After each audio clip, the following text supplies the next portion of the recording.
আজকে একটা সাবস্ক্রাইবার আমার কাছে আসে, আইসা বলতেছে ভাই আমার একটা বান্ডেল দেন। তো আমি বললাম বান্ডেল দিমু তোমাকে একটা শর্তে, সেজন্য তোমার 5টা ইমোট দিতে হইব ফ্রি ফায়ারের রিয়েল লাইফে। ও তো সাথে সাথে রাজি হয়ে যায়, বলে হ্যাঁ আমি দিতে পারবো। তো চলেন দেখা যাক ওই কেমন দিতে পারে রিয়েল লাইফের ইমোট।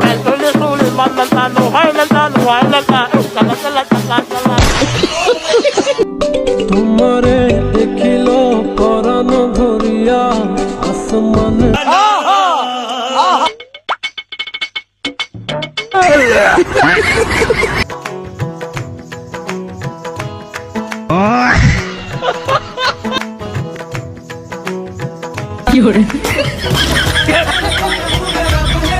তো গাইস কি কমু, ওর ইমোট দিকে আমারই হাসি হইতাছে। তো চলো এবার ওরা আমরা বান্ডেলটা গিফট করি।